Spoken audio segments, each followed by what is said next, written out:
أعوذ بالله من الشيطان الرجيم. بسم الله الرحمن الرحيم. إن الذين آمنوا والذين هادوا والصابئون والنصارى من آمن بالله واليوم الآخر وعمل صالحا فلا خوف عليهم ولا هم يحزنون. سورہ مائدہ سورہ نمبر 5 آیت نمبر 16 ہے. اس آیت میں ایک بہت اہم سوال کا جواب ہے جو ہر انسان سوچتا ہے اور اکثر کنفیوژن میں رہتا ہے. وہ سوال کیا ہے؟ اتنے سارے دھرم اور ریلیجنس ہیں، مذہب ہیں، اور ہر ریلیجن کا یہ کلیم اور دعویٰ ہے کہ ہم ہی صحیح ہیں. مسلمانوں میں بھی بہت سی جماعتیں اور گروپس ہیں. ہر جماعت اپنے آپ کو کیا بولتی ہے؟ 100% ہم ہیں، باقی 100% سب جہنم میں. تو کون صحیح ہے کون غلط ہے، یہ آیت میں اللہ تعالیٰ نے اس کو کلیئر کر دیا ہے. اپنے بارے میں بھی آپ جج کر سکتے ہیں، دوسروں کے بارے میں بھی آپ دیکھ سکتے ہیں کہ یہ صحیح ہے کہ غلط ہے. ان الذین آمنوا، بے شک وہ لوگ جو ایمان لائے، والذین ہادوا، اور وہ لوگ جو یہودی بن گئے، یہودی جیوز، والسابئون، اور سابی. یہ سابی کون لوگ ہیں؟ انگلش میں سابین بولتے ہیں. ان کو ایتھیسٹ بول سکتے ہیں، یعنی نہ ہندو نہ مسلمان نہ جیوز نہ کرسچن. تفسیر میں لکھا ہے القوم بین الیہود والنصارى لیس لہم دین، ان کا کوئی دین کوئی دھرم نہیں. تو ایتھیسٹ، کوئی خدا کو نہیں ماننا. والنصارى، اور نصرانی، کرسچنس، عیسائی. اب دیکھیے کتنے لوگوں کی بات آئی؟ ایمان، محمد صلی اللہ علیہ وسلم کو ماننے والے، ایمان والے. نمبر 2 یہودی، موسیٰ علیہ السلام کو ماننے، یہ کہتے تھے کہ ہم ہی کیا ہیں. ابھی بھی ان کا دعویٰ ہے کہ انسان تو ہم ہی ہیں، اصل باقی سب لوگ کیا ہیں؟ جینٹائلز، کیڑے مکوڑے. اور سابی، جو کسی دین دھرم کو نہیں مانتے. اور عیسیٰ علیہ السلام کو ماننے والے کون؟ نصارہ. ان چاروں کے بارے میں اللہ تعالیٰ کیا کہتا ہے؟ من آمنا. پھر یہاں ایمان آیا. پیچھے ایمان کا ذکر گزر چکا. وہ کون سا ایمان؟ زبانی کلامی ایمان. کلیم کر دیا ایمان کا کہ ہم مومن ہیں، مسلمان ہیں، بلیور ہیں. اب اللہ تعالیٰ بولتا ہے من آمن باللہ، ان میں سے جو اللہ پر ایمان لائے گا. مسلمانوں میں سے کون سا ایمان؟ ایمان کسے کہتے ہیں؟ کہ اللہ ہی ایبسلوٹ، کمپلیٹ، سارے اختیارات، سارے پاورز کا اکیلا مالک ہے. وہی پہلا ہے، وہی آخر ہے. زندگی کی ہر چیز اسی کے ہاتھ میں، اسی سے مانگنا چاہیے، اسی کے سامنے جھکنا چاہیے. یہ اللہ پر ایمان. نمبر 2 والیوم الآخر. ایمان کے اصل میں مینلی 3 حصے ہیں.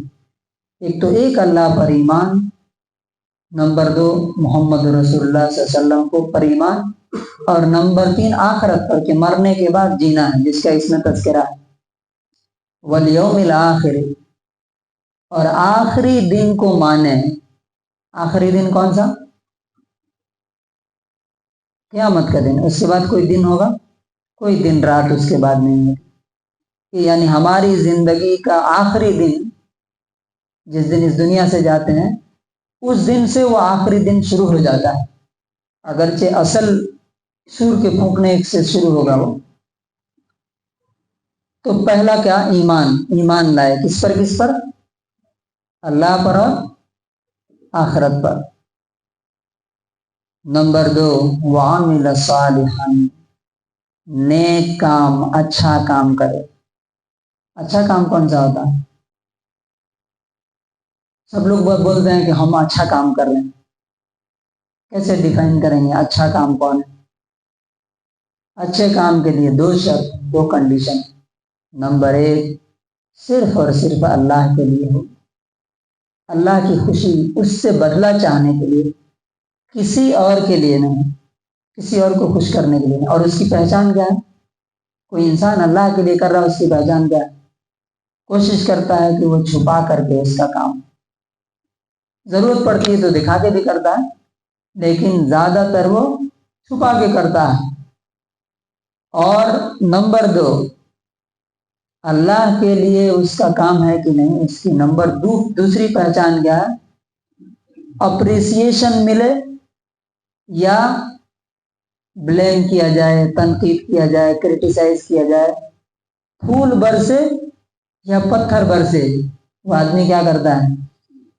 وہ کام کرتا رہتا۔ یہ نہیں کہ تعریف مل رہی ہے تو کر رہا ہے، اور جہاں تھوڑی کرٹیسائز، تنقید ہوئی، گھر والوں نے مخالفت شروع کی، سوسائٹی میں کچھ، کمپنی میں کچھ ہوا، چھوڑ چھاڑ کے یہ پہچان۔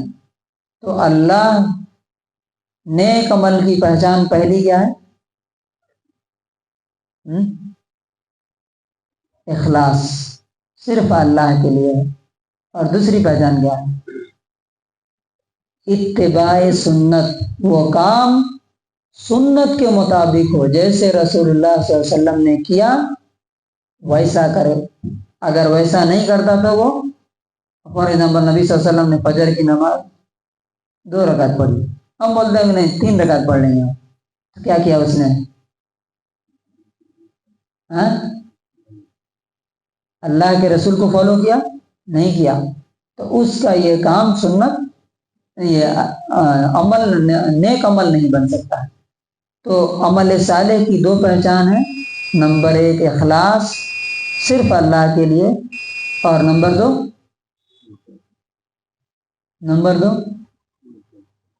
میں چاہتا ہوں کہ آپ لوگ بھی جگہ رہیں، سنت کے مطابق ہو، محمد رسول اللہ صلی اللہ علیہ وسلم نے جیسا کیا ویسا کرے۔ تو زندگی کے ہر معاملے میں یہ چیک، لٹمس ٹیسٹ بولتے ہیں نا، آپ اس 2 کنڈیشن کو لگا کے چیک کر سکتے ہیں کہ میرا کام عمل صالح ہے، نیک عمل ہے، یا برا عمل ہے، یا کسی اور کا بھی کام نیک ہے یا برا ہے۔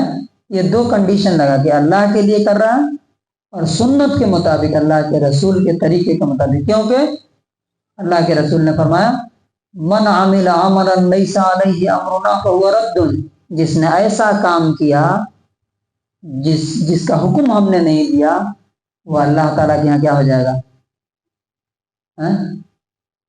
ریجیکٹ کر دیا جائے گا، ایکسیپٹ نہیں کیا جائے گا۔ جیسے آپ ایک ایگزامپل سے سمجھ سکتے ہیں، یہ نوٹ جو ہے نا کس سے بنتے ہیں؟ پیپر سے نا۔ آپ بولے کہ نوٹ بھی تو پیپر ہے، چلو ہم اپنے ہاتھ سے لکھ کر کے لے آ کے دکان میں دیتے ہیں، چلے گا کیا؟ نہیں چلے گا۔ وہی پیپر RBI کا اس پر سیل مہر ہو، وہ لے جا کر کے دیں گے تو چلے گا۔ اسی طرح سے اللہ تعالیٰ کے یہاں صرف وہ عمل چلے گا جس پر یہ 2 چیزیں ہوں گی، ان 2 چیزوں کی مہر ہوگی، اللہ کے لیے ہو اور سنت کے مطابق ہو۔ تو اللہ تعالیٰ فرماتا ہے اس کا رزلٹ کیا ہوگا؟ فلا خوف علیہم، پھر ان کے لیے کوئی خوف، کوئی ڈر، کوئی فیئر نہیں ہوگا۔ کہاں؟ آخرت میں مرنے کے بعد کہ اب میرے ساتھ کیا ہوگا، پتہ نہیں کیا ہوگا، نہیں، سارا خوف ختم ہو جائے گا۔ ولا ہم یحزنون، اور ان کو کوئی ٹینشن اور کوئی غم نہیں ہوگا۔ یعنی جو کچھ دنیا میں کیا، جو لاس ہوئے، جو نقصانات ہوئے، کوئی اچھا، یہ 2 کام جب انسان کرتا ہے نا، ایمان اور عمل صالح، تو یہ 2 کام دنیا میں بھی انسان کو ٹینشن فری اور خوف سے آزاد۔ آپ بتائیے، جب انسان ایک اللہ کے آگے جھک جاتا ہے اور سمجھتا ہے کہ سب سے پاورفل خدا میرا ہے، کیا کسی سے ڈرے گا؟ وہ کسی سے نہیں ڈر سکتا، کسی چیز سے خوف نہیں کھاتا۔ یاد رکھیے، اب یہ بہت اہم پوائنٹ ہے جو میں بتا رہا ہوں۔ جتنا زیادہ کسی کے اندر ڈر اور خوف ہے،